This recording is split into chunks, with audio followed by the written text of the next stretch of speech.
Puji nama Tuhan, shalom. Sekali lagi shalom. Haleluya. Saudara bersuka cita siang hari ini, amin saudara. Amin. Amin.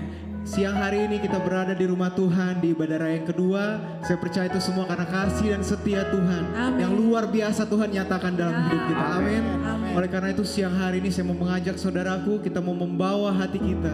Kita mau memuji menyembah Tuhan Yesus yang sangat baik, yang kesetiaannya tidak pernah meninggalkan kita. Berikan tepuk tangan yang terbaik bagi Tuhan Yesus. Haleluya. Mari saudara buka kedua tanganmu di hadapan Tuhan. Mari kita satu dalam doa. Kami bersyukur, kami berterima kasih Tuhan atas kasih-Mu, atas kesetiaan-Mu yang Kau nyatakan dalam hidup kami. Sepanjang minggu yang telah kami lalui Tuhan, bahkan sampai di hari ini, di hari minggu terakhir di bulan Juli, kami telah melihat begitu banyak perbuatan tangan-Mu yang ajaib yang terjadi di dalam hidup kami. Dengan apakah kami dapat membalas kasih dan kesetiaan-Mu yang sempurna? Selain kami datang merendahkan hati kami, kami mau membawa korban syukur di hadapan Tuhan. Kami mau memuji dan menyembah nama-Mu yang kudus. Biarlah penyembahan kami ini berkenan dan menyenangkan hati Tuhan. Terima kasih Tuhan Yesus. Bagimu segala pujian, hormat dan kemuliaan untuk selama-lamanya. Di dalam nama Tuhan Yesus, bersama dengan saya katakan, amin. Sekali lagi berikan tepuk tangan yang terbaik bagi Tuhan Yesus. Haleluya. Sungguh besar setiamu Tuhan, Kau nyatakan dalam hidup kami.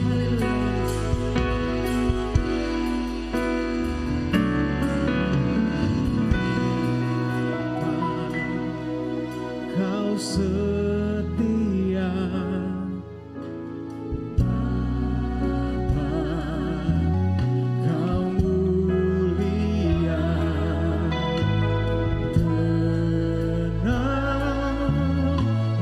jiwaku, aman bersamamu.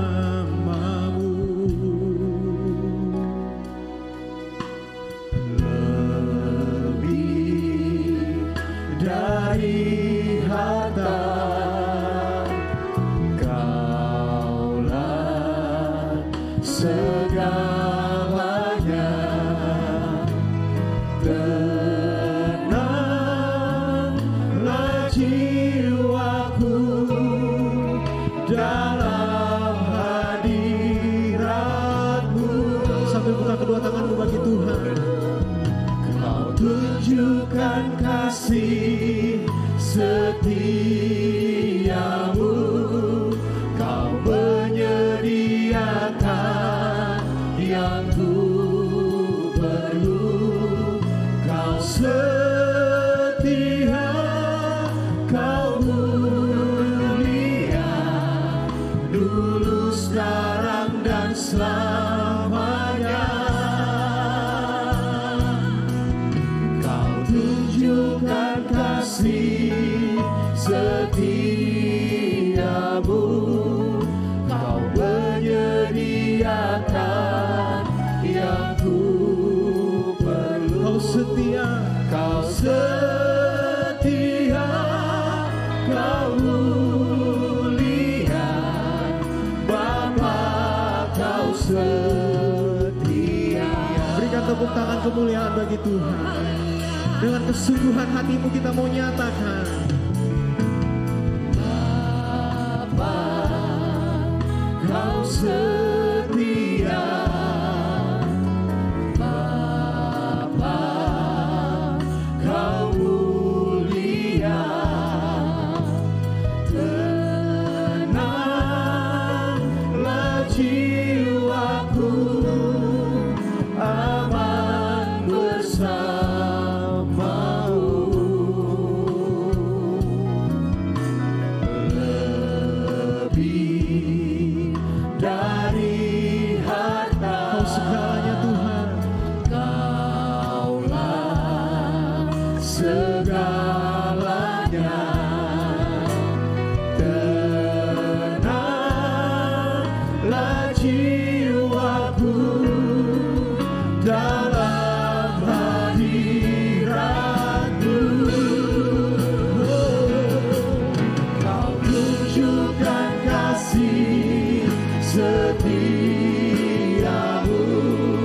Kau menyediakan yang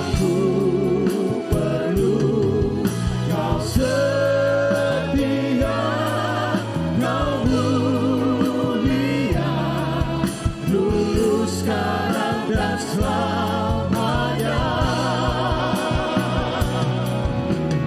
Tunjukkan kasih setiamu, kau menyediakan yang ku perlu. Kau setia, kau mulia, Bapa, kau setia. Sambil angkat tanganmu bagi Tuhan. Tunjukkan kasih setiamu,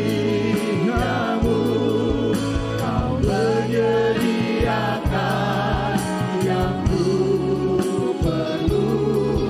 Kau setia, kau mulia. Mari saya undang saudara bangkit berdiri bersama dalam hadirat Tuhan. Sambil buka kedua tanganmu bagi Tuhan.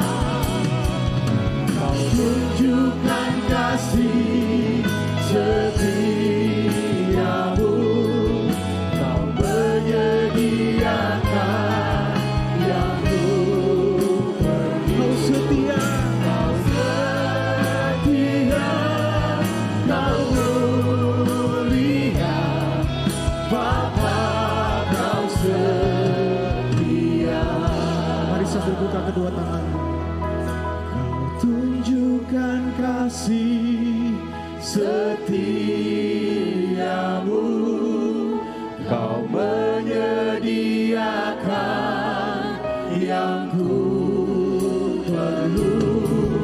Kau setia, kau mulia, dulu, sekarang dan selamanya. Tunjukkan kasih setiamu, kau menyediakan yang ku perlu. Kau setia, kau mulia, Bapa, kau setia. Kau setia, Kau setia, kau mulia. katakan kau setia. Kau setia, kau mulia, kau setia, kau mulia, Bapa, kau setia.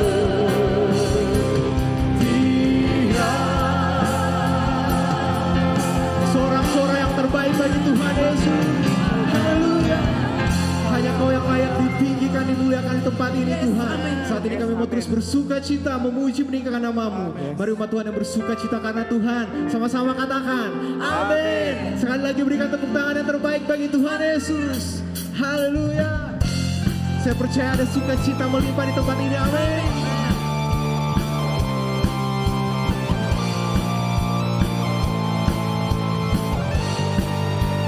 Sama-sama kita mau merayakan kasih setia Tuhan dalam hidup kita. Hey.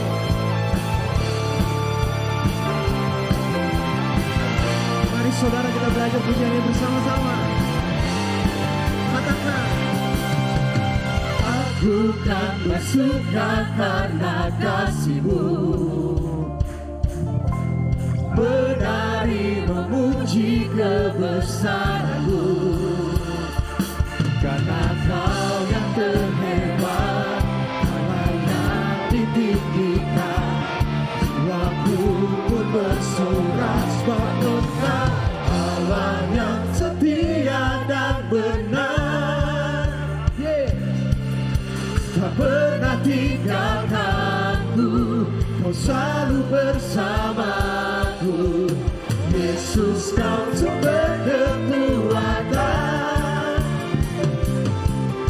Ku hidup untuk menyenangkan-Mu. yang merasakan kasih Tuhan katakan amin. Haleluya. Mari sekali lagi saudara kita naikkan pujian ini dari awal. Aku kan bersuka karena kasih-Mu,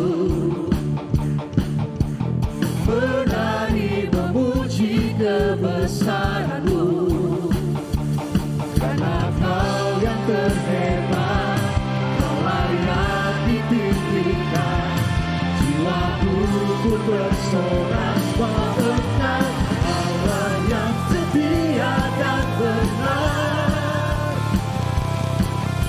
tak pernah tinggalkanku, Kau selalu bersamaku. Yesus, Kau sumber kekuatan, ku hidup untuk menyerahkanmu. Sekali lagi kita nyatakan, Allah yang setia dan benar, tak pernah tinggalkanku, Kau selalu bersamaku.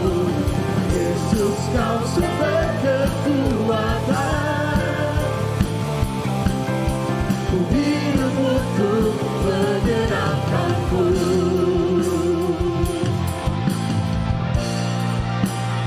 Allah yang setia, amin.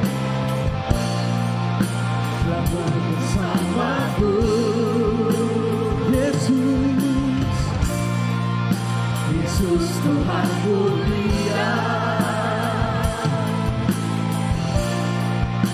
hidupku milikmu. Boleh sambil tepuk tangan di atas kepala. Allah yang setia dan benar, tak pernah tinggalkanku, Kau selalu bersamaku. Yesus, Kau sumber kekuatan, ku hidup untuk menyenangkanmu. Sekali lagi nyatakan bagi Tuhan. Allah yang setia dan benar, tak pernah tinggalkanku, selalu bersamaku. Yesus, Kau sumber kekuatan, ku hidup untuk menyenangkanmu.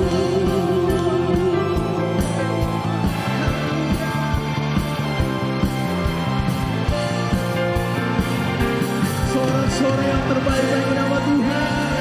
Sorakan haleluya. Jemaat Tuhan silakan duduk kembali. Haleluya. Saat ini kita diberi kesempatan untuk memberikan yang terbaik bagi Tuhan. Sebelum kita memberikan yang terbaik, mari kita tundukkan kepala kita satu dalam doa. Terima kasih Tuhan Yesus atas kasih dan anugerah-Mu yang Kau berikan ke dalam kehidupan kami. Saat ini Tuhan, kami jemaat-Mu di tempat ini, sebagai bentuk ucapan syukur atas kasih-Mu, kami mau memberikan persembahan bagi Tuhan. Berkatilah Tuhan setiap persembahan yang akan kami berikan. Kami percaya setiap taburan yang kami berikan dapat menjadi saluran kasih bagi pelayanan dan pekerjaan Tuhan, dan menjadi persembahan yang harum dan berkenan di hadapan-Mu. Terima kasih Tuhan Yesus, kami siap memberi yang terbaik di dalam nama Tuhan Yesus. Yang siap memberi yang terbaik sama-sama katakan amin.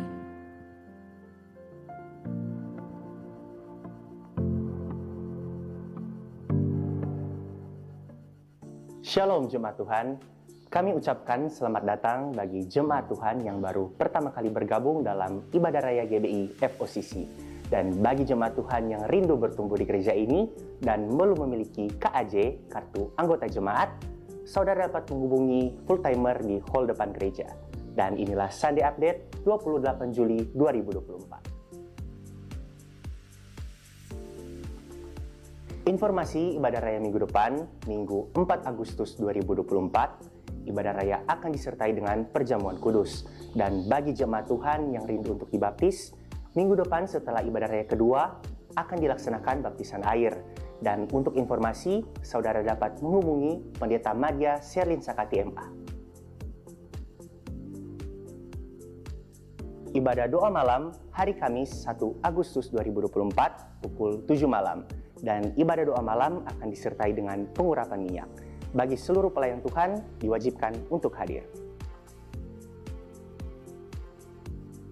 SMK Saya Murid Kristus kelas berakar angkatan ketiga akan dibuka pada tanggal 23 Agustus 2024. Kami mengajak Bapak Ibu Saudara yang rindu belajar firman Tuhan melalui kelas berakar.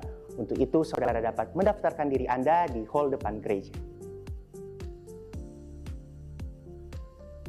Informasi bagi seluruh pelayan-pelayan Tuhan, khususnya para pengkhotbah dalam ibadah raya, ibadah doa malam, ibadah komisi, Trust, Youth Pro Excellence, WBI, dan The Kings, dan gembala-gembala fokus, wajib bagi saudara untuk mengikuti seminar yang akan membahas khotbah ekspositori yang akan diadakan pada hari Sabtu 3 Agustus 2024 oleh Pendeta Dr. Gernaida Pakpahan.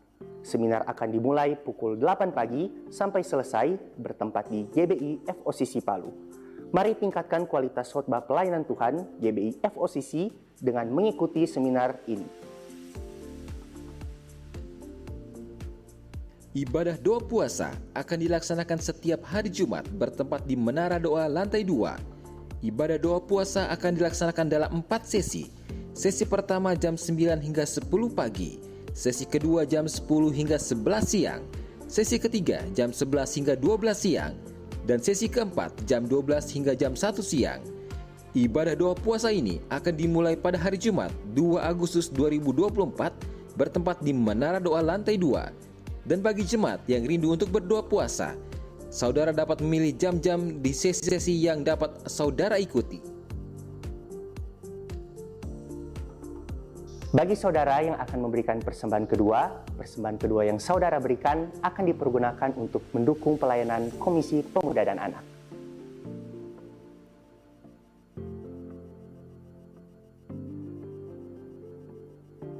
Jadikan Yesus satu-satunya tujuan dalam kehidupan kita. Happy Sunday, God bless you. Oh haleluya Tuhan Yesus, haleluya Roh Kudus. Sungguh hati kami limpah dengan ucapan syukur Tuhan. Sebab dengan iman kami percaya Bapa, bahwa hadirat-Mu Tuhan Yesus memenuhi setiap hati kami pada saat ini Tuhan Yesus. Oh haleluya. Bapakku yang baik, Kau sangat ku cinta.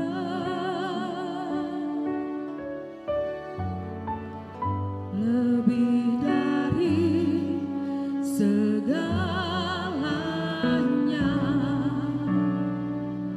di dalam hidupku.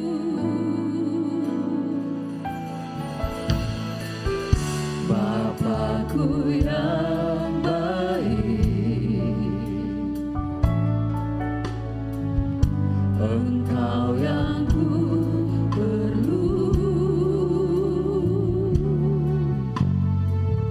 Lebih dari segalanya,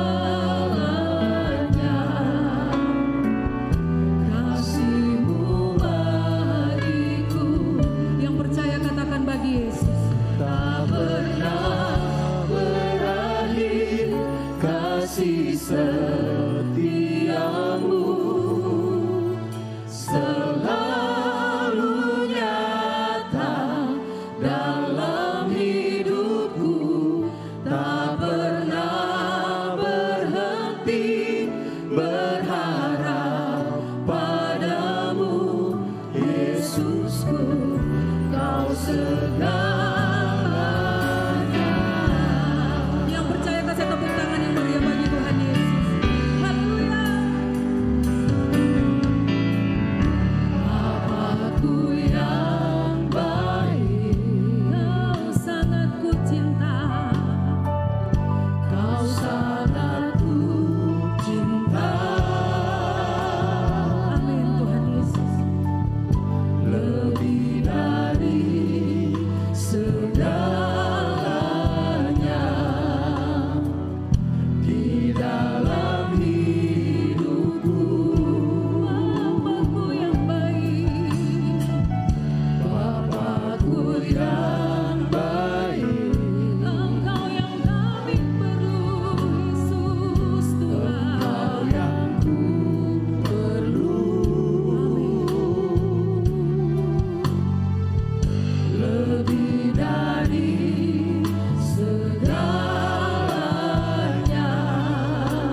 dalam hidupku, tak pernah berhenti berharap padamu, Yesusku, Kau segalanya.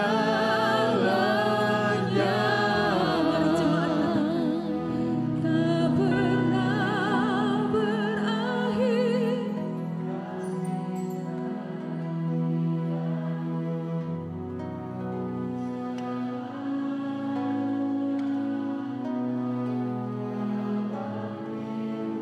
Amin, Tuhan Yesus.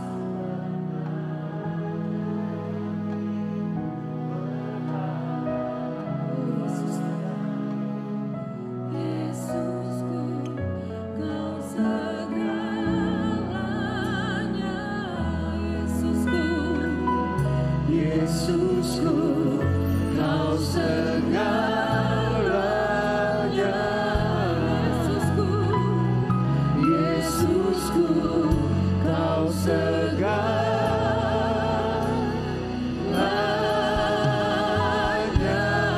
kasih tepuk tangan yang terbaik bagi Tuhan Yesus. Haleluya. Yesus Tuhan, Kau segalanya. Kau segalanya dalam hidup kami, Tuhan. Yesus, Tiada Yesus Tuhan, sumber kekuatan kami, sumber pertolongan kami Tuhan, sumber pengharapan kami. Kami panggil namamu Yesus, kami panggil namamu Yesus. kami bersyukur. Kami berseru memanggil namamu. Mari panggil nama Yesus, nama yang ajaib Tuhan, nama yang berkuasa Tuhan, nama Yesus, nama yang hebat, nama yang luar biasa. Tiada nama lain selain namamu. Kami tinggikan namamu Tuhan, kami sanjung namamu Yesus, nama yang luar biasa.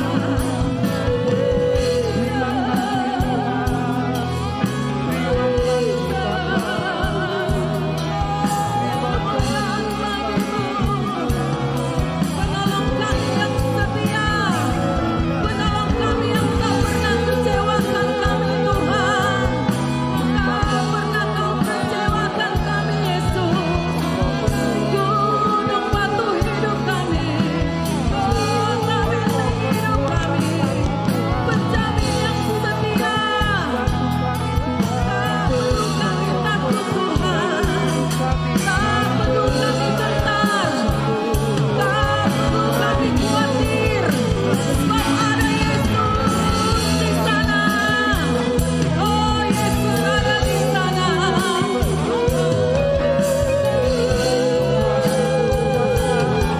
Mari curahkan urapanmu Tuhan, curahkan anugerahmu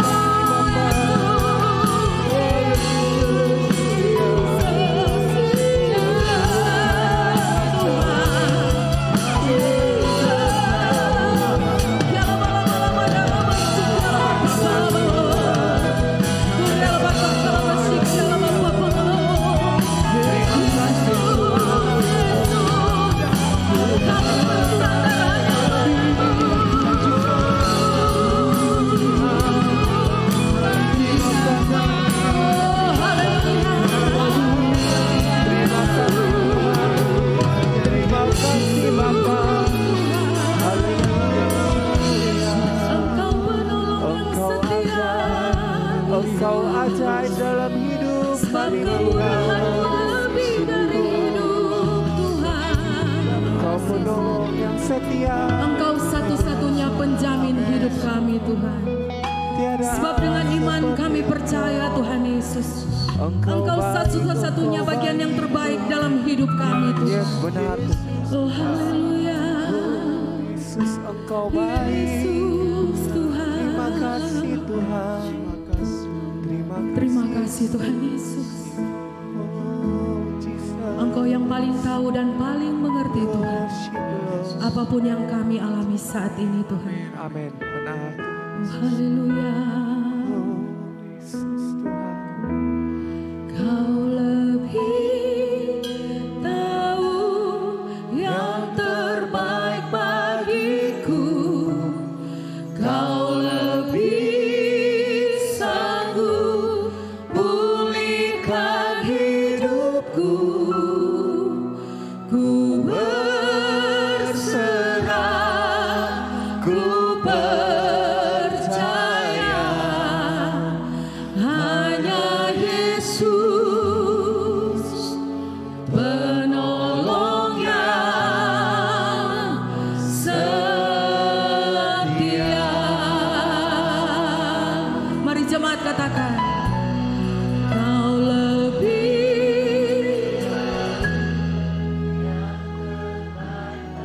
Oh amin Tuhan Yesus.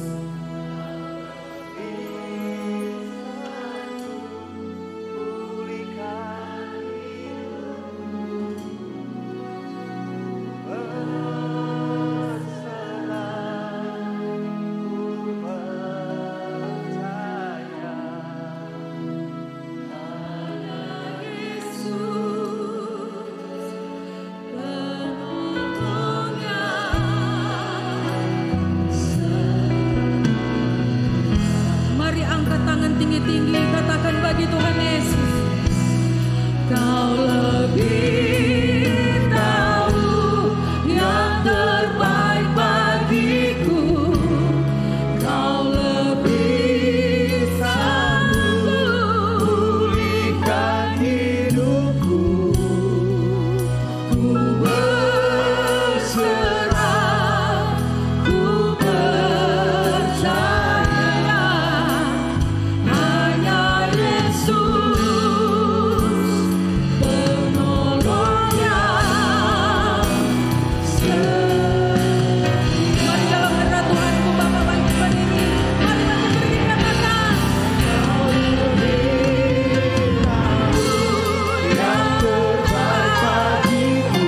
Kau yang lebih tahu Tuhan, pulihkan hidupku. Ku berserah,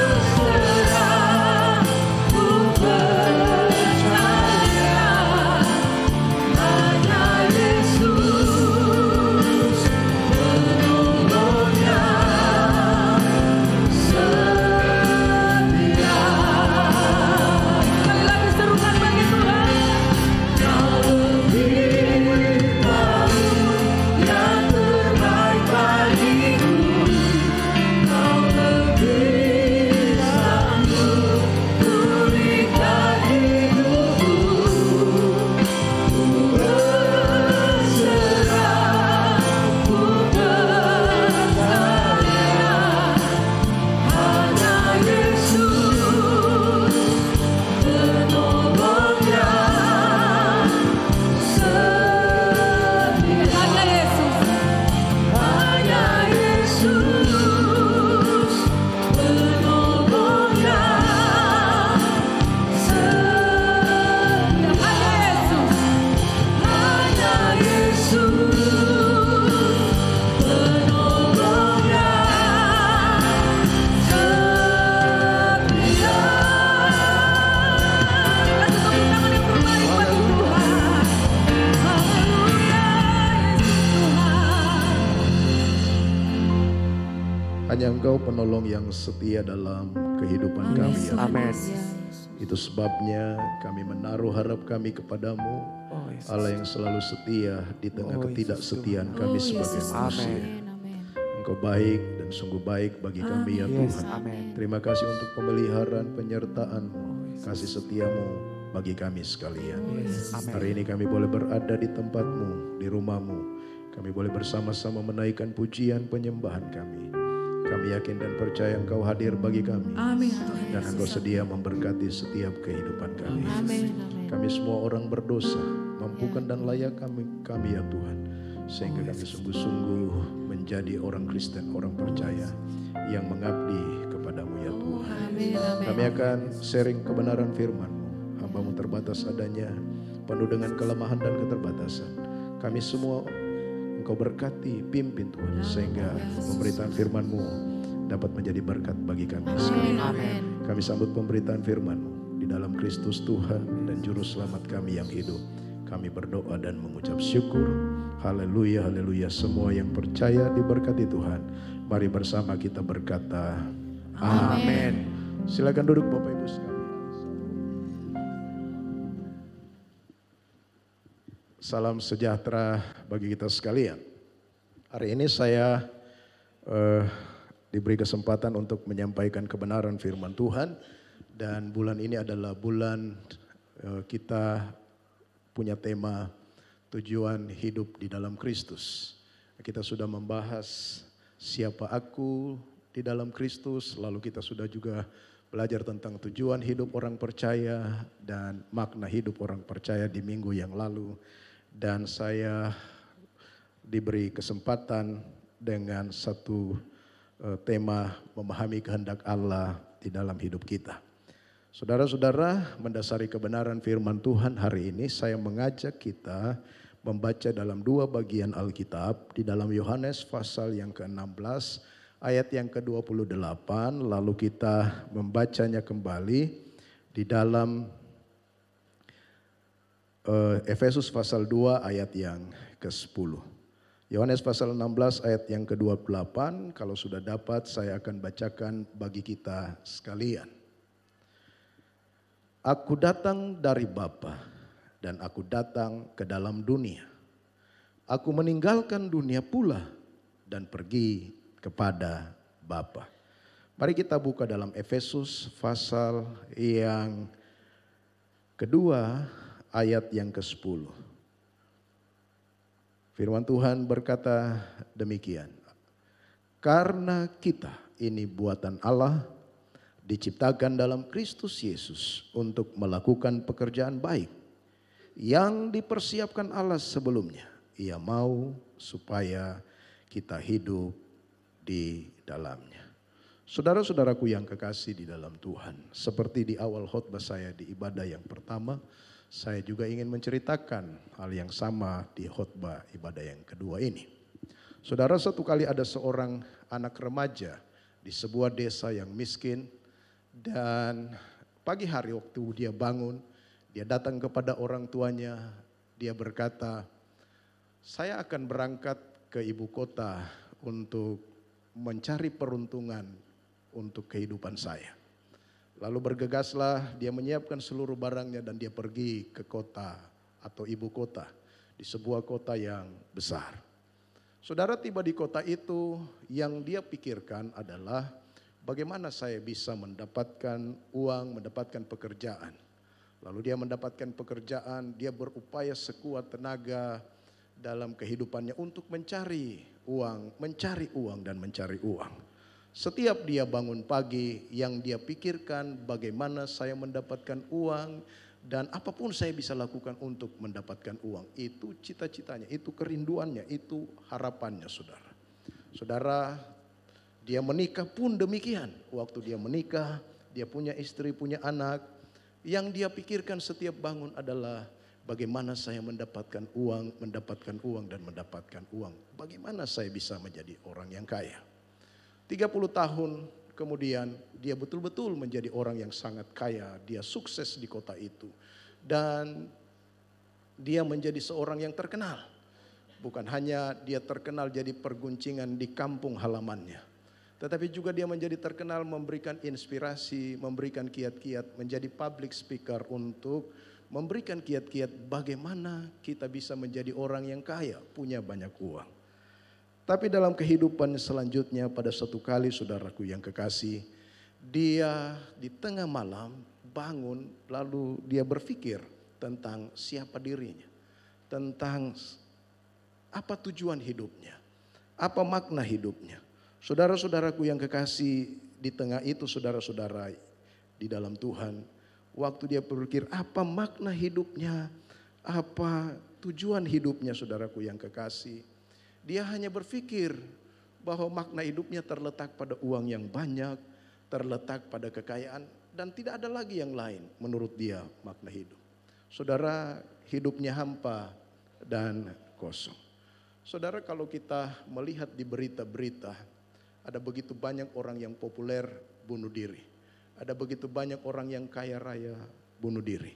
Saudara-saudara, dan banyak berita itu menceritakan bagaimana mereka bisa melakukan itu karena ada kekosongan, kehampaan di dalam hidupnya. Saudara-saudaraku yang kekasih, hidupnya sangat menyedihkan, saudaraku yang kekasih. Tetapi dia tidak tahu untuk apa hidupnya. Saudara-saudara yang kekasih, bagi orang yang percaya kepada Tuhan Yesus Kristus, bagi orang yang mengenal Tuhan Yesus Kristus sebagai Tuhan dan Juru Selamatnya, maka saudaraku yang kekasih di dalam Tuhan, tujuan hidup, makna hidup itu adalah bagaimana kita menselaraskannya dengan kehendak Tuhan dalam hidup kita. Bagi orang percaya ketika dia berbicara tentang siapa dirinya, tujuan hidupnya apa, tentang makna hidupnya apa, itu berarti dia sedang berbicara tentang penciptanya, berbicara tentang penebusnya. Kekristenan mengajarkan kepada saya dan saudara bahwa kita tidak bisa menemukan makna hidup kita, tujuan hidup kita, kalau kita lepaskan dari pencipta kita. Kita tidak bisa menemukan makna hidup kita kalau kita lepaskan dari sang pencipta kita. Saudara-saudara, Tuhan membiarkan kita ada di dunia ini, Tuhan menempatkan saya dan saudara ada di dunia ini, selalu itu berkaitan dengan kehendak Tuhan bagi saya dan saudara. Saudaraku yang kekasih, di dalam Yohanes pasal yang ke-16 ayat yang ke-28 ini, kita menemukan di sana bahwa Yesus Kristus adalah sosok yang melakukan kehendak Tuhan. Dia datang ke dunia ini, dia berinteraksi di dunia ini, dia melakukan sesuatu yang dikehendaki Bapa dalam kehidupannya. Saudara-saudaraku yang kekasih di dalam Tuhan Yesus Kristus, misi Yesus apa, saudara? Dia mau menyelamatkan orang yang berdosa. Dia diutus dengan maksud melakukan kehendak Bapa. Untuk apa? Untuk menyelamatkan manusia yang berdosa. Saudara bayangkan, saudara, ketika saudara membaca peristiwa kehidupan Yesus, bagaimana dia disiksa, bagaimana dia ditelanjangi, bagaimana dia harus berjalan di Via Dolorosa, dia dicambuk, dia diludahi. Kalau saudara ada di peristiwa itu, betapa luar biasa penderitaannya. Tetapi dengan satu maksud yang luar biasa, yaitu dia melakukan kehendak Bapa bagi keselamatan umat manusia. Itu sebabnya ketika dia ada di atas kayu salib, dalam penyalipan itu saudara, apa yang dia katakan? Tetelestai, sudah selesai. Saudara-saudara, ditulis dalam Alkitab Yunani, Yesus eipen tetelestai. Tetelestai itu diambil dari akar kata teleo. Teleo itu bisa berarti sudah dilaksanakan tugas. Teleo itu bisa berarti sudah dibayar pajak. Teleo itu bisa berarti sudah dipatuhi perintah itu. Teleo itu bisa berarti sudah sampai di akhir perjalanan. Teleo juga itu bisa berarti sudah digenapi janji.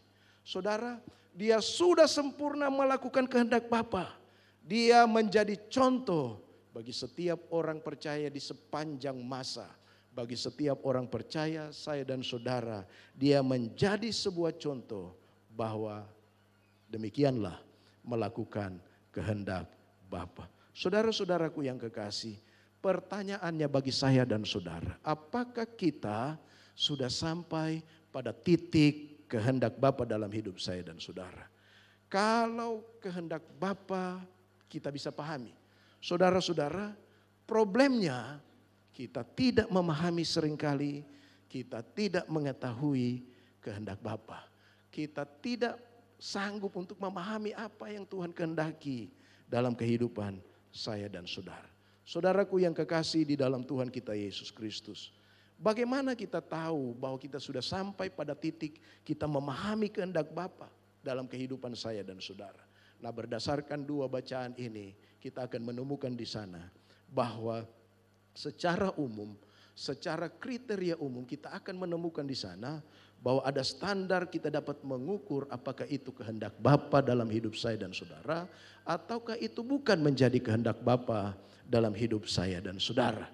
Yang pertama, ada 3 hal yang ingin saya bagikan bagi saya dan saudara, bagi kita semua hari ini, bahwa ada kriteria kita bisa menemukan di sana, ada standar yang dapat mengukur apakah itu kehendak Bapa bagi kita ataukah itu bukan kehendak Bapa bagi kita. Saudara, yang pertama, saudaraku yang kekasih, yang ingin saya sampaikan kepada kita hari ini, bahwa kriteria umum yang bisa kita lihat bahwa apakah itu kehendak Bapa atau bukan, yaitu apakah hidup kita memuliakan Tuhan. Hidup yang memuliakan Tuhan adalah kehendak Bapa bagi saya dan saudara. Saudara, kalau kita membaca Efesus pasal 2 dari ayat 1 sampai dengan ayat 10, Paulus menyampaikan kepada orang Yunani, kamu itu orang berdosa, kamu ini orang-orang berdosa. Lalu dia tidak hanya bilang orang Yunani itu orang berdosa, dia bilang saya juga orang berdosa. Dia orang Yahudi, luar biasa didikannya tentang keyahudiannya. Tapi dia juga bilang saya ini orang berdosa. Lalu kalau saudara baca di pasal selanjutnya, di ayat-ayat selanjutnya di pasal 2 itu, Efesus, saudara akan menemukan di sana, lalu dia bilang kita semua ini orang berdosa. Dan kita ini berdosa, lalu dia bilang, oleh karena rahmat Allah yang besar, kita mendapatkan kasih karunia Allah yang besar, kemudian kita diampuni oleh Tuhan. Dan karena pengampunan Tuhan yang luar biasa itu, maka dikunci dengan ayat yang ke-10. Karena kita ini buatan Allah. Saya dan saudara ini adalah Allah yang menciptakan. Tapi kemudian kita gagal dalam penciptaan itu. Manusia jatuh ke dalam dosa. Dalam kegagalan manusia itu, lalu kalimat di ayat 10 itu bilang, kemudian Yesus Kristus menciptakan kita ulang, saudara. Lewat kematiannya di atas kayu salib, dia menebus saya dan saudara, menciptakan kembali kita. Dengan maksud apa, saudara? Firman Tuhan mengatakan demikian selanjutnya, untuk melakukan perbuatan baik. Supaya apa? Supaya kita hidup di dalamnya. Saudara, kata perbuatan baik kita hidup di dalamnya, itu mengindikasikan bahwa dalam kalimat itu mengindikasikan bahwa kita harus memuliakan Tuhan dalam hidup ini.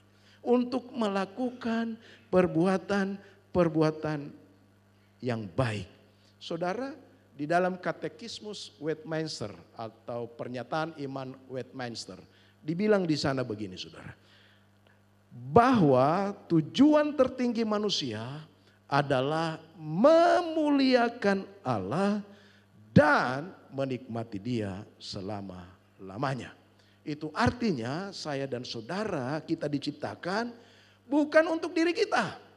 Bukan untuk kekasih kita, bukan untuk pasangan kita, bukan untuk suami kita, bukan untuk istri kita, bukan untuk anak-anak kita. Tetapi saya dan saudara diciptakan Tuhan untuk apa, saudara? Untuk Tuhan, untuk memuliakan Dia dalam hidup saya dan saudara. Saudara, kalau saudara baca di dalam Yesaya pasal 43 ayat 7, saudara menemukan di sana dikatakan Alkitab demikian. Seorang yang disebutkan dengan namaku, yang kuciptakan untuk kemuliaanku, yang kubentuk dan kujadikan. Roma pasal 11 ayat 36 bilang, sebab segala sesuatu adalah dari Dia dan oleh Dia, kepada Dia, bagi Dialah kemuliaan sampai selama-lamanya. Jadi kita diciptakan, Bapak Ibu diciptakan, kita semua diciptakan di sini. Bukan untuk ego kita, bukan untuk diri kita, bukan untuk keluarga kita. Tetapi semata-mata saya dan saudara diciptakan untuk Tuhan. Kalaupun kita melakukan yang terbaik bagi istri kita, terbaik bagi suami kita, keluarga kita, seluruh yang kita miliki, kita melakukan yang terbaik itu bagus. Tetapi sekali lagi semuanya seharusnya diarahkan pada kemuliaan Tuhan. Saudara, apa arti memuliakan Tuhan itu? Memuliakan Tuhan itu adalah kita menyenangkan Tuhan. Memuliakan Tuhan itu adalah ketika kita mengagungkan Tuhan. Saudara, nah berdasarkan definisi ini, maka kehendak Tuhan bagi kita, bagi saya dan saudara sebagai orang percaya, supaya dalam setiap perkataan kita, dalam setiap pikiran kita, dalam setiap kehidupan saya dan saudara, kita bisa memuliakan Tuhan dan Kristus dilihat dalam kehidupan saya dan saudara. Saudaraku yang kekasih di dalam Tuhan, ketika saya kecil, saya ingat ada satu film yang sangat saya suka. Salah satu film yang saya sangat suka, saya kira orang-orang yang hidup di tahun 80-an itu pasti tahu. Kalau anak-anak sekarang mungkin jarang. Saya tidak tahu apakah ada film dari film itu yang kemudian dibuat dalam versi layar lebarnya. Saya tidak pernah nonton, tapi yang saya tahu ada serial film itu. Film itu berjudul The $6 Million Man. Tokoh utama dalam film itu adalah Steve Austin. Dia adalah seorang astronot, lalu kemudian dia menjadi seorang intelijen. Satu kali saudara, pesawat antariksa yang dia gunakan itu meledak dan kemudian dia mati saudara. Saudara, lalu oleh kepala dinas intelijen rahasia itu mengupayakan supaya bagaimana Steve Austin ini bisa hidup kembali. Lalu dicarilah dokter dan ditemukan dokter yang piawai untuk mengoperasi dia. Dioperasilah Steve Austin ini saudara. Seluruh bagian tulang-tulangnya, urat-uratnya diganti dengan kawat-kawat, lalu otaknya diganti dengan komputer, lalu kemudian jantungnya diganti dengan dinamo saudara.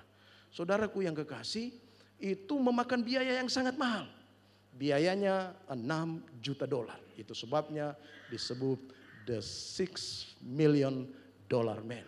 Tapi saudaraku yang kekasih, dengan operasi yang begitu luar biasa sulit, begitu rumit, dilakukan oleh dokter yang hebat, saudaraku yang kekasih, dengan harga yang mahal sekali $6 juta. Tetapi menghasilkan sebuah dampak yang luar biasa. Ia mampu berlari dengan kecepatan 100 km saudara, mengejar penjahat. Dia mampu mendeteksi di mana ada bom yang sewaktu-waktu dapat meledak. Dia mampu saudara berlari lalu melompat dengan ketinggian 3 meter. Wow, kalau nonton filmnya seru sekali saudara. Saudaraku yang kekasih, intervensi yang dilakukan oleh kepala dinas rahasia itu kepada Steve Austin seperti gambaran yang disampaikan oleh Alkitab kepada saya dan saudara, bagaimana Allah mengintervensi kehidupan manusia. Saudara, kalau kita lihat deretan-deretan dari kehidupan Steve Austin. Steve Austin itu terpapar mati, tidak bisa menolong dirinya sendiri. Lalu kedua, kepala dinas rahasia memprakarsai agar Steve itu dioperasi. Operasinya sangat rumit, mahal, dan sangat besar biayanya saudara. Tetapi manfaat dari operasi itu luar biasa, sangat besar. Nah, itulah situasi saya dan saudara yang digambarkan di dalam Alkitab saudara. Di hadapan Tuhan kita orang yang terpapar mati. Kita mati saudara, kita di bawah hukuman kuasa dosa. Dan firman Tuhan bilang upah dosa adalah maut. Kita tidak mampu menolong diri kita sendiri karena Roma pasal 3 ayat 20 berkata demikian saudara. Roma pasal 3 ayat 20 berkata, tidak seorang pun dibenarkan di hadapan Allah oleh karena melakukan hukum Taurat. Artinya melakukan peraturan-peraturan agama tidak menolong situasi apa-apa saudara. Situasi kita. Saudara-saudaraku yang kekasih. Lalu Allah mengambil prakarsa. Ia mengutus putranya ibarat dokter yang mengoperasi saya dan saudara. Galatia pasal 4 ayat 5 bilang begini. Dia diutus untuk menebus saya dan saudara. Menebus mereka saudara. Lalu biaya operasi terhadap diri kita begitu mahal. Menurut Paulus, kamu telah ditebus. Dengan apa saudara? Dengan darah yang mahal. Yaitu darah Kristus. 1 Petrus pasal yang pertama ayat 18 sampai ayat yang ke-19. Saudaraku yang kekasih, digantikan dengan anak manusia yang datang. Untuk apa? Untuk memberikan nyawanya menjadi tebusan bagi banyak orang. Apa hasil operasi ini saudara? Menurut Paulus, hasil dari operasi ini adalah aku hidup. Tetapi bukan lagi aku hidup sendiri yang kuhidupi, melainkan Kristus yang hidup di dalam aku. Galatia pasal 2 ayat 22. Manusia sedang terkapar. Allah menebus manusia itu dengan mentransformasikannya. Biaya transformasi itu mahalnya Yesus. Dan tidak bisa dinilai dengan dolar. Saudaraku yang kekasih. Tetapi bukan hanya mahalnya biaya operasi itu dipersoalkan oleh orang-orang dalam perjanjian baru. Tetapi hasilnya, hasil penebusan itu seharusnya seimbang dengan harga yang sudah dibayar. Kalau kita beli barang di toko, Selalu ada harga, ada kualitas, saudara. Saudaraku yang kekasih, hasil penebusan itu seharusnya adalah pengabdian kepada Allah. Ibrani pasal 9 ayat 14 dalam terjemahan Alkitab Indonesia, beribadah kepada Allah. Saudara-saudara, orang yang ditebus itu dia harus mengabdi kepada Allah. Itu hasilnya, itu dampaknya. Lalu saudaraku yang kekasih, penulis kitab Titus bilang begini, menegaskan hasil penebusan itu adalah rajin berbuat baik. Wahyu menggambarkan hasil penebusan itu adalah menjadi imam-imam bagi Allah. Saya dan saudara orang yang percaya, ketika saya dan saudara ditebus, kita harus menjadi imam-imam bagi Allah. Imam itu apa fungsinya? Fungsinya adalah bukan hanya dia melayani, tetapi juga dia menjadi orang yang mendamaikan. Itu artinya apa, saudaraku yang kekasih? Saya dan saudara ketika ditebus, Tuhan ingin kita menyenangkan hati Dia, memuliakan Dia. Segala kehidupan saya dan saudara, segala tindakan kita seharusnya bersangkut paut dengan keselamatan. Saudara, yang paling Tuhan senang dalam kehidupan saya dan saudara ketika ada jiwa-jiwa bertobat. Bayangkan dibilang oleh Alkitab, malaikat bersorak-sorak di sorga ketika ada satu orang yang bertobat. Itu kehendak Allah, saudaraku yang kekasih. Saudara, tujuan Yesus Kristus datang ke dalam dunia ini adalah melakukan kehendak Bapa. Kehendak Bapa yang paling utama adalah keselamatan bagi seluruh orang, keselamatan bagi manusia. Saudara-saudaraku yang kekasih, itu sebabnya Dia menebus saya dan saudara. Saudara, Abraham itu waktu dia dipanggil dari Ur Kasdim untuk menuju satu tempat, saudara, itu dipanggil dalam rangka apa? Kerangka untuk melahirkan sebuah bangsa yang namanya bangsa Israel, karena Allah punya rencana dari bangsa ini akan lahir Yesus Kristus. Saudaraku yang kekasih, Musa dipanggil, saudara, dari Mesir untuk membebaskan orang Israel keluar dari Mesir. Untuk apa? Untuk sebuah rancangan Allah, kehendak Allah bagi penyelamatan umat manusia. Nehemia dipanggil, saudara. Nehemia itu juru minum, lalu dia dipanggil Tuhan untuk kembali ke Yerusalem, merestorasi Yerusalem. Untuk apa? Untuk sebuah rencana Allah bagi penyelamatan umat manusia. Saudara-saudara, semuanya itu berkaitan dengan apa, saudara? Dengan kehendak Allah bagi keselamatan umat manusia. Itu sebabnya hidupmu, hidupku, hidup kita semua akan punya makna kalau itu bersangkut paut dengan keselamatan manusia. Kenapa, saudara? Karena itu kehendak Allah Bapa bagi saya dan saudara. Adakah saya dan saudara bersangkut paut bagi keselamatan umat manusia? Adakah saya dan saudara bersangkut paut dengan menyampaikan kabar baik kepada orang lain yang belum percaya kepada Yesus Kristus? Mungkin lewat seluruh kehidupan kita. Firman Tuhan mengajar kepada saya dan saudara, kehendak Allah yang utama memuliakan Dia. Memuliakan Dia supaya orang lain boleh diselamatkan. Yang kedua, saudara, yang kekasih di dalam Tuhan. Bukan hanya kehendak Tuhan itu bagi saya dan saudara supaya kita memuliakan Dia. Tapi yang kedua, kehendak Allah dalam karakteristik umumnya kita bisa menemukan bahwa kehendak Allah adalah hidup menjadi serupa dengan Kristus. Saudaraku yang kekasih, menjadi serupa dengan Kristus itu adalah kehendak Allah bagi saya dan saudara, bagi kita. Kita ini adalah anak-anak Allah. Identitas kita, siapa kita ini adalah anak-anak Allah. Orang percaya yang ditebus, lalu kemudian saya dan saudara menjadi anak-anak Allah.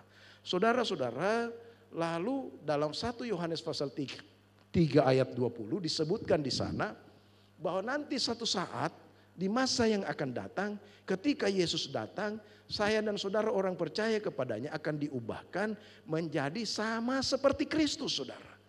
Ini merupakan suatu hal yang luar biasa. Hal ini menjadi serupa dengan Kristus itu bukan hanya sebetulnya, bukan hanya nanti di masa yang akan datang, Yesus datang kedua kali, tidak, saudara. Tetapi di masa lampau, bahkan di masa sekarang ini, kita harusnya menjadi serupa dengan Kristus. Kalau saudara baca Roma pasal 8 ayat 29 bilang begini. Sebab semua orang yang dipilihnya dari semula, mereka juga ditentukannya dari semula untuk menjadi serupa dengan gambaran anaknya. Perhatikan kata ditentukan dari semula. Ini menunjukkan masa lampau saudara, sudah terjadi.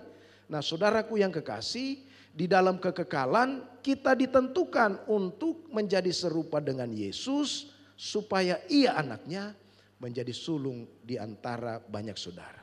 Kita ini ditentukan untuk menjadi serupa dengan Kristus. Hidup kita waktu kita ditentukan menjadi serupa Kristus, seharusnya tidak menjadi serupa dengan dunia ini. Kalau saudara baca di dalam Roma pasal yang ke-12 ayat 2. Paulus berkata, janganlah kamu menjadi serupa dengan dunia ini, tetapi berubahlah oleh pembaharuan budimu sehingga kamu dapat membedakan manakah kehendak Allah, apa yang baik, yang berkenan kepada Allah, dan yang sempurna. Ini peringatan Paulus saudara. Supaya apa? Supaya kita jangan jadi serupa dengan dunia ini. Sebab kalau kita serupa dengan dunia ini, kamu tidak akan hidup dalam kehendak Allah. Kamu tidak hidup memuliakan Dia. Sebab dunia kemuliaannya itu tidak selaras dengan kehendak Tuhan. Saudara-saudara, apa arti dunia saudara? Dunia itu berbicara tentang paradigma. Dunia itu berbicara tentang value, nilai-nilai, ajaran. Dunia itu juga berbicara tentang godaan yang bisa membuat saya dan saudara ini menjauhi Tuhan. Dunia itu bisa berindikasi tentang apa yang mengalihkan perhatian saya dan saudara, hidup saya dan saudara menjauhkan kita dari Tuhan. Dunia itu selalu menarik bagi saya dan saudara. Dunia itu membuat kita seringkali tertarik.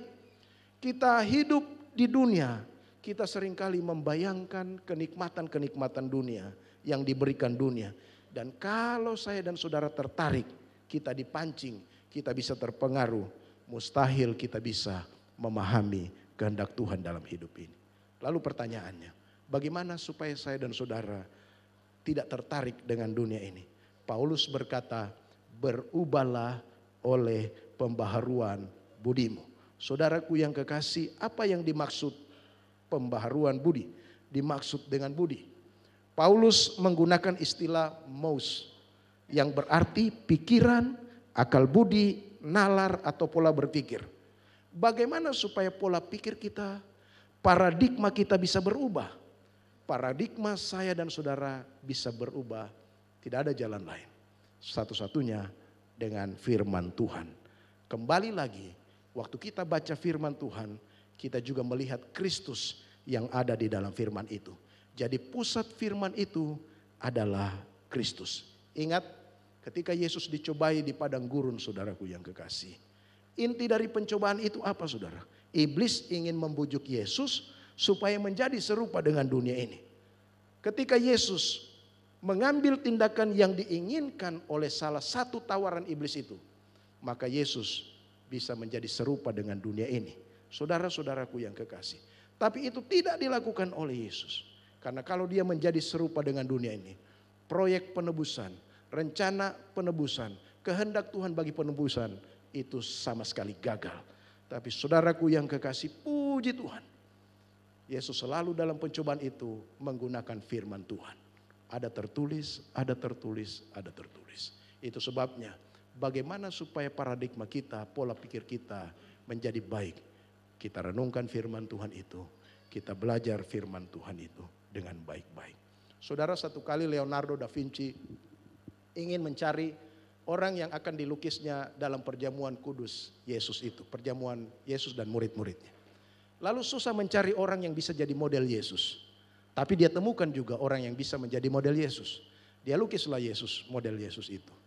Lalu untuk mencari model Yudas, dia setengah mati mendapatkannya. Bagaimana saya bisa mendapatkan orang yang bisa seperti Yudas ini saudara? Dia munafik dan sebagainya. Lalu saudaraku yang kekasih, dia cari-cari, dia ke penjara cari orang yang model seperti Yudas. Dia tidak dapatkan orang yang bisa dia anggapnya dapat mewakili, merepresentasi Yudas. Lalu dia cari di tempat-tempat penjahat, dia cari di tempat-tempat orang peminum, dia tidak menemukan. Lalu satu kali dia masuk di gerbang 3 tahun berlalu, lalu kemudian dia masuk di sebuah gerbang. Dia temukan seorang yang sedang memegang sebuah botol kosong dengan kumuh. Lalu Da Vinci mendekati dia, lalu menjelaskan maksudnya, lalu memberikan sejumlah uang. Ayo ikut saya. Dia bawalah ke studionya dan untuk dilukis. Ketika Da Vinci mempersiapkan alat lukisannya, orang itu berteriak. Dia nangis saudara. Dia berteriak, kamu masa tidak kenal saya? Dulu 3 tahun lalu kamu menggunakan saya menjadi model Yesus. Sekarang menjadi model Yudas. Dulu dia model Yesus. Sekarang dia jadi model Yudas. Saudaraku yang kekasih di dalam Tuhan Yesus Kristus. Manusia memang bisa berubah. Dan perubahan bisa berarti baik atau buruk. Hari ini kita bisa setia. Tetapi godaan dunia itu bisa membuat kita menjadi tidak setia. Godaan dunia seperti istri Potifar terhadap Yusuf. Kita harus punya pembaharuan budi kata firman Tuhan. Kita harus punya paradigma yang baru. Yesus Kristus dan firman-Nya kita harus sungguh-sungguh bergaul dengan Dia. Saudara-saudara, itu hal yang kedua. Hal yang ketiga dan yang terakhir. Apa yang menjadi kehendak Tuhan bagi saya dan saudara secara umum. Bukan hanya supaya saya dan saudara memuliakan Tuhan. Bukan hanya supaya kita menjadi serupa dengan Kristus, tidak serupa dengan dunia ini. Tetapi yang ketiga saudaraku yang kekasih, kehendak Tuhan bagi saya dan saudara, bagi kita semua orang yang percaya, bagi orang-orang yang mengenal Kristus, yaitu bahwa hidup di dunia ini tidak selalu indah. Saudaraku yang kekasih, banyak orang berpikir ketika dia terima Yesus sebagai Tuhan dan Juru Selamat, dia melakukan pekerjaan-pekerjaan baik, dia melayani Tuhan, dia setia ibadah, dia rajin ke gereja, dia semua pelayanan dia ikuti, dia beranggapan bahwa ketika dia melayani Tuhan, melakukan perbuatan-perbuatan baik, dia menganggap hidupnya akan menjadi hidup yang indah. Dia beranggapan bahwa dia punya hidup akan menjadi hidup yang mulus, hidupnya akan selalu diberkati. Banyak orang berpandangan demikian saudara. Ingat bahwa rencana Allah, kehendak Allah tidak selalu indah dalam kacamata saya dan saudara. Dalam kacamata kita manusia. Tetapi ingat juga bahwa rencana Allah dalam kacamata Allah itu adalah rencana yang indah. Kalau saudaraku yang kekasih di dalam Tuhan Yesus Kristus, kalau terjadi sesuatu dalam hidup saya dan saudara, hidup kita yang tidak sesuai dengan keinginan kita, tidak sesuai dengan ekspektasi kita, tidak sesuai dengan apa yang kita inginkan saudaraku yang kekasih, kita mengalami kesulitan, kita mengalami kesusahan, mungkin itu adalah bagian dari kehendak Tuhan bagi saya dan saudara. Saudara, di Taiwan dulu ketika belum ada dokter, ada satu dokter yang baru kali pertama dia jadi dokter saudara. Namanya Dr. Lin Tinting. Dia adalah dokter pertama di Taiwan. Ia bekerja di sebuah rumah sakit kecil yang dikelola oleh seorang misionaris bernama Dr. Maxwell. Dia bekerja di situ saudara. Satu kali ada seorang anak dari sebuah desa yang jarak rumahnya dari rumah sakit itu sekitar 2 jam. Dia datang ke rumah sakit itu lalu berkata kepada dokter, kepada perawat di situ, ibu saya sakit keras, sakit malaria. Lalu kemudian Dr. Lin Tinting di jam 3 sore itu menyiapkan obat, perawat menyiapkan obat. Lalu memberikan sebotol obat kepada anak itu. Anak itu lalu bergegas pulang ke rumahnya. Dia berlari kencang untuk bisa memberikan obat itu, menyelamatkan ibunya dari sakit malaria. Lalu saudaraku yang kekasih, ketika mau jam 5 sore, perawat datang kepada Dr. Lin. Di meja itu ada botol saudara, botol obat malaria. Lalu betapa kagetnya dokter ini, berarti yang tadi obat yang dia kasih bukan obat malaria. Betul saudara, yang ternyata dia kasih adalah botol disinfektan. Betapa takutnya dokter Lin ini saudara. Lalu kemudian dia bergegas memanggil perawat itu bersama-sama bertemu dengan Dr. Maxwell. Dr. Maxwell kemudian mengumpulkan semua karyawan. Lalu dia merenung sejenak. Lalu dia berikan instruksi kepada semua karyawan. Mulai hari ini tidak boleh ada botol dicampur di meja, botol sembarangan. Semua harus ditertibkan. Yang kedua, Karena tidak mungkin lagi kita bisa mengejar dia. Dia pasti sudah mendekati kampungnya. Oleh karena itu, mari kita berdoa. Semua karyawan berdoa, saudara. Esok harinya, saudara, pagi-pagi, anak itu muncul tiba-tiba di pintu rumah sakit. Dia dengan muka yang pucat datang kepada Dokter Lin. Dokter Lin juga pucat, takut. Mungkin berita kematian dari ibunya. Tapi ternyata, saudara, anak itu bilang, kemarin obat dalam botol itu saya lari-lari. Ketika menjelang gelap mau sampai di kampung saya, botol itu jatuh dan pecah. Saudaraku yang kekasih di dalam Tuhan Yesus Kristus. Apa yang mau saya gambarkan di sini? Roma pasal 8 ayat 28 bilang, Allah turut bekerja dalam segala sesuatu untuk apa? Untuk mendatangkan kebaikan bagi mereka yang mengasihi Dia. Segala sesuatu itu termasuk apa? Termasuk musibah. Segala sesuatu itu termasuk apa? Termasuk penderitaan dan lain-lain. Seringkali kita hanya mengira bahwa Allah hanya hadir dan bekerja dalam keberhasilan kita. Seringkali kita hanya mengira Allah hanya bekerja dalam kesuksesan kita. Padahal saudara, Allah juga hadir dan bekerja di dalam segala penderitaan kita, di dalam segala kesulitan kita, di dalam segala sakit penyakit kita. Saudara, Tuhan tidak menakdirkan saya dan saudara untuk jatuh, ditimpa masalah dan sebagainya. Coba perhatikan baik-baik kalimat Paulus. Tidak tertulis di situ Allah bekerja, tidak saudara. Tetapi yang ditulis oleh Paulus, Allah turut bekerja. Dalam bahasa aslinya dipakai kata sunergei. Sunergei itu artinya menimbulkan energi, saudara. Dalam segala sesuatu, Tuhan hanya turut bekerja, yang bekerja adalah saya dan saudara. Kita yang bekerja. Kegagalan, kesulitan kita adalah risiko dari dinamika kita bekerja. Adalah risiko dari kegiatan saya dan saudara. Kesulitan, penderitaan adalah bagian hidup manusia. Lalu Paulus bersaksi bahwa Tuhan dapat menggunakan itu sebagai salah satu kerjanya untuk apa saudara? Untuk mendatangkan kebaikan bagi saya dan saudara, bagi kita. Itu sebabnya keliru kalau orang bilang bahwa ikut Tuhan itu jadi sukses. Keliru kalau orang bilang itu, kalau ikut Tuhan itu kita akan dapat berkat Tuhan, keberhasilan, kemakmuran, itu sangat keliru saudara. Kepahitan, kesusahan, itu juga di sana Allah turut bekerja. Saudara, melihat hikmat dan kebaikan dari satu kejatuhan memang tidak mudah saudara. Bisakah kita melihat sebuah hikmat dan kebaikan dalam sebuah kegagalan kita, dalam sebuah kejatuhan kita? Itu sangat tidak mudah. Saudara, untuk itu diperlukan apa? Waktu bertahun-tahun. Seringkali bertahun-tahun baru kita pahami apa yang terjadi dalam diri kita. Bahkan mungkin sampai kita mati kita tidak pahami apa yang terjadi. Kita mungkin bisa menduga-duga saudara. Tetapi ingat, menurut Ulangan pasal 29 ayat 9. Ada kehendak Tuhan yang dapat kita pahami. Tetapi ada juga kehendak Tuhan yang tersembunyi bagi saya dan saudara. Abraham dipanggil. Bayangkan saudara, Abraham dipanggil itu, waktu dia dipanggil dia orang kaya. Dia sukses dalam hidupnya, dia berhasil saudara. Tapi saudara waktu dia dipanggil, dibilang begini. Abraham keluar dari Ur Kasdim. Saya kasih kau tanah Kanaan. Di sana kau akan miliki tanah itu. Tapi bayangkan dia sudah sampai di tanah Kanaan. 11 tahun dia ada di tanah itu. Bahkan istrinya Sarah mati.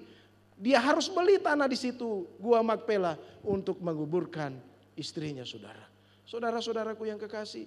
Bukan hanya itu, kalau saudara lihat Yohanes Pembaptis. Dia duluan mempersiapkan jalan bagi Yesus. Tapi apa akhir hidupnya? Dia ditangkap saudara. Lalu waktu dia ditangkap dia bilang kepada muridnya, coba tanya sama Yesus, apakah betul-betul Yesus itu Mesias? Murid-muridnya pergi tanya. Yesus bilang kepada murid-muridnya Yohanes, kamu tidak lihat apa yang aku lakukan? Aku menyembuhkan orang sakit, menyembuhkan orang yang timpang, mencelikan mata yang buta. Salah satu tanda Mesias adalah melakukan mujizat-mujizat. Bilang, aku ini adalah Mesias. Bilang kepada Yohanes. Tapi Yohanes masih tetap ditangkap. Waktu dia ditangkap, saya yakin dan percaya Yohanes juga bergumul supaya bisa bebas. Tapi apa yang terjadi? Yohanes tetap dipancung, dia mati, saudara. Apakah kita bilang Tuhan dipermalukan di sana? Saudara-saudara, Tuhan kita tidak dipermalukan di sana. Dia bekerja berdasarkan dan sesuai kehendaknya. Saudaraku yang kekasih dalam Tuhan Yesus Kristus. Kehendak Allah tidak selalu hidup begitu indah. Sekalipun kita sudah melakukan perbuatan-perbuatan baik, terkadang hidup kita itu begitu keras. Hidup kita berakhir dengan kepahitan. Tapi Hidup adalah sebuah perjalanan bagi saya dan saudara. Di mana ada perjalanan, pasti di sana ada kejatuhan. Dan di mana ada kejatuhan, di situ mungkin ada kebaikan, ada pimpinan Tuhan, ada pertolongan Tuhan. Bukan berarti kita luput dari kejatuhan. Tapi ingat, selalu ada pimpinan Tuhan.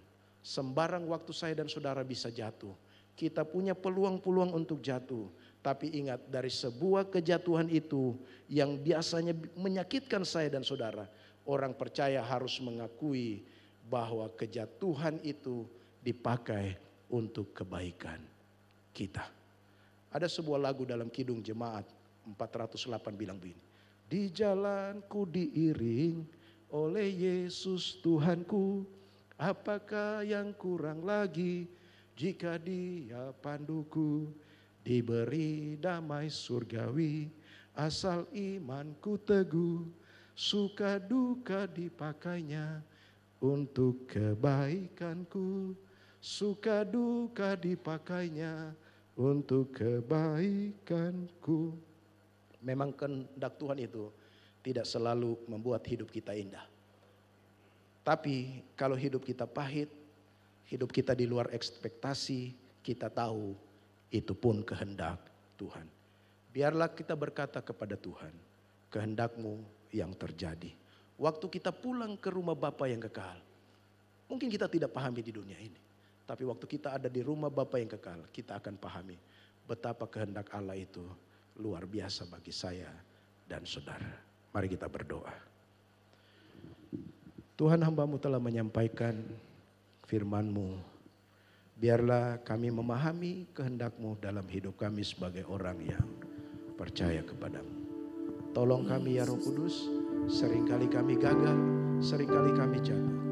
Tapi mampukan kami ya Roh Kudus untuk memahami kehendak-Mu dalam hidup kami. Kami berdoa mengucap syukur. Haleluya. Amin. Amin. Kasih tepuk tangan bagi Tuhan Yesus. Kita akan akhiri ibadat kita. Mari saya undang Bapak Ibu Saudara bangkit berdiri. Mari saudara bangkit berdiri. Sekali lagi kita beri tepuk tangan yang meriah bagi Tuhan. Haleluya. Ku rindu setiap waktu hidup di kebenaran-Mu, bukan dengan kuatku, namun karena Roh-Mu. Yesus, Kau yang ku pegang,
dengan firman-Mu yang sudah Engkau sampaikan bagi kami semua pada siang hari ini. Engkau berdaulat atas hidup kami. Yes, amin. Sebab segala otoritas atas hidup kami manusia ada di dalam tangan Tuhan. Oh, Yesus. Itulah sebabnya kami semakin menyadari bahwa kami tidak mungkin bisa berbuat apa-apa tanpa Tuhan. Oh, Yesus. Kalau bukan perkenanan Tuhan, apa yang kami lakukan Tuhan semua akan menjadi sia-sia. Oh, Yesus Tuhan. Segala kemewahan, keindahan yang ada di dunia ini, kemegahannya, semua akan sia-sia kalau tanpa perkenanan Tuhan. Kami menyadari Tuhan bahwa hidup kami tanpa Tuhan semuanya tidak ada apa-apa. Sebab Engkau menciptakan kami untuk memuliakan Tuhan. Kami diciptakan sebagai manusia, makhluk yang mulia, makhluk yang berharga, yang Engkau merindukan melalui kehidupan kami. Tuhan ditinggikan, Tuhan dimuliakan. Itulah sebabnya biarlah semua kami jemaat Tuhan tidak ada yang terkecuali. Kami semua menyadari bahwa kami hidup hanya oleh karena anugerah Tuhan. Kami hidup sampai pada saat ini, kami boleh berada di dalam rumah Tuhan. Ini semua karena kasih karunia Tuhan. Amin. Karena itu Tuhan, kami menyerahkan hidup kami sepenuh pada Tuhan. Kami mau sungguh-sungguh berserah pada kedaulatan Tuhan. Karena kami percaya apapun yang kami lakukan tanpa Tuhan, semuanya akan menjadi sia-sia. Yes, amin. Kami bersyukur Tuhan bahwa firman Tuhan selalu menguatkan kami, selalu membawa kami untuk kami semakin mengerti apa yang menjadi kehendak Tuhan dalam hidup kami. Agar supaya hidup kami di dunia ini tidak menjadi sia-sia. Tuhan, tetapi kami sungguh-sungguh berguna dan berharga di mana Tuhan. Kami boleh menjadi bejana-bejana yang indah di pemandangan dunia ini. Sehingga dunia boleh melihat Kristus yang ada dalam hidup kami. Terima kasih Tuhan, terima kasih. Kami sungguh menyadari Tuhan, siapakah kami ini Tuhan, yang dapat membanggakan akan hidup kami. Kami tidak berarti Tuhan apa-apa. Itulah sebabnya Tuhan tolong kami selama kami Tuhan berikan kesempatan hidup di dunia. Kami mau menggunakan hidup kami untuk memuliakan Tuhan. Kami yakin dan percaya apapun yang Tuhan izinkan terjadi dalam hidup kami. Kami selalu percaya ada maksud Tuhan yang terindah untuk hidup kami. Namun satu hal kami percaya Tuhan, bahwa Tuhan tahu setiap kemampuan kami. Tuhan tahu sampai di mana batas kekuatan kami. Sebab firman-Mu mengatakan bahwa pencobaan-pencobaan yang kami alami di dunia adalah pencobaan-pencobaan biasa yang tidak akan melebihi kekuatan kami. Karena Engkau adalah Allah yang adil dan setia. Ketika kami dicobai, Engkau akan memberikan kekuatan dan kemampuan sehingga kami dapat menanggungnya. Tuhan akan memberikan jalan keluar sehingga kami bisa menanggungnya. Dan kami percaya Tuhan, Tuhan yang paling tahu apa yang ada dalam hidup kami. Engkau yang paling tahu batas kemampuan kami. Sebab itu Tuhan, hamba serahkan seluruh hidup kami, seluruh jemaat Tuhan ke dalam tangan Tuhan. Kami mohon selalu penyertaan Tuhan dalam hidup kami. Sebab kami takut berjalan sendiri tanpa Tuhan. Itulah sebabnya kami mohon Tuhan, kuat kuasa Roh Kudus-Mu akan terus bekerja dalam hidup kami, pribadi lepas pribadi, dalam rumah tangga kami masing-masing. Biarlah hidup kami sungguh dapat mempermuliakan Tuhan. Oh, terima kasih Tuhan. Kami semakin hari kami semakin menjadi serupa dengan Tuhan. Agar Tuhan saja yang ditinggikan, dimuliakan dalam hidup kami.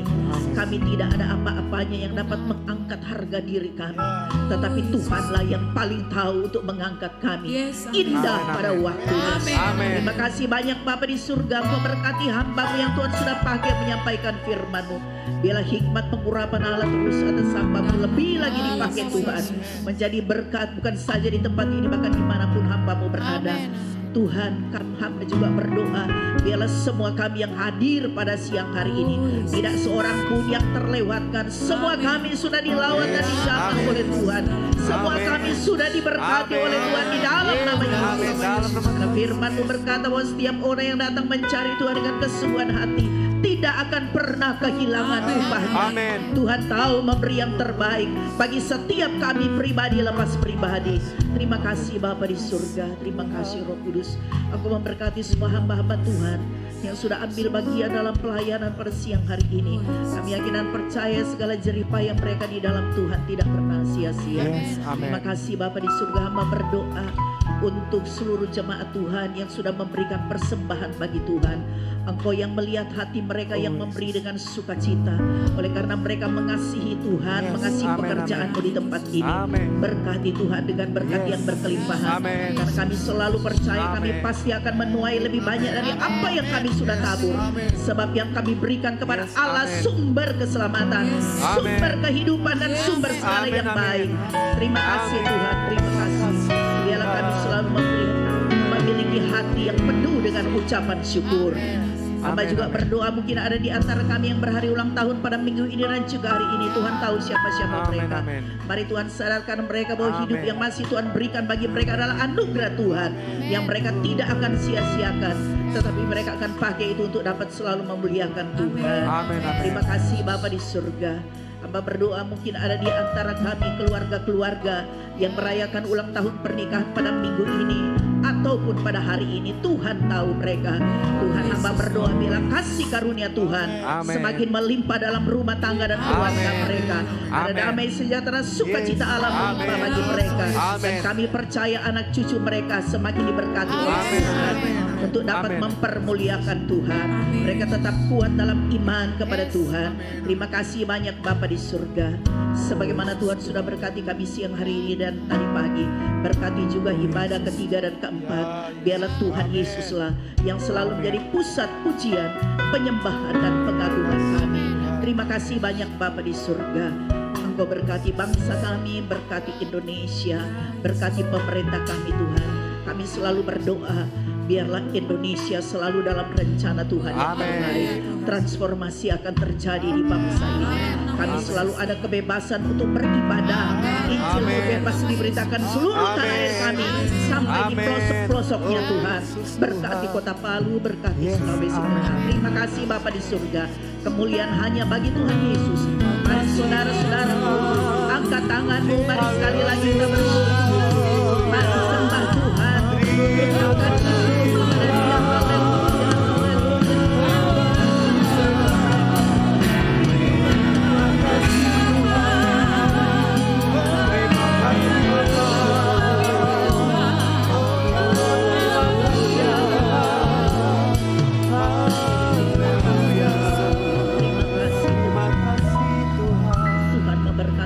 Melindungi engkau. Tuhan menyinari engkau dengan wajahnya dan memberikan engkau kasih karunia. Tuhan mengharapkan wajahnya kepadamu dan memberikan engkau damai sejahtera. Sebab itu saudaraku yang dikasihi oleh Tuhan Yesus, marilah kita pulang bersama-sama dengan berkat rahmat dari Allah Bapa, yaitu di dalam nama Tuhan kita Yesus Kristus, dan persekutuan dengan kuat kuasa Roh Kudus akan senantiasa menyertai kita semua, senantiasa memelihara dan melindungi kita, menguatkan kita setiap saat, serta memberkati kita semua mulai saat ini sampai Maranatha. Tuhan Yesus datang kembali. Haleluya. Yang percaya katakan sama-sama dengan iman. Amin.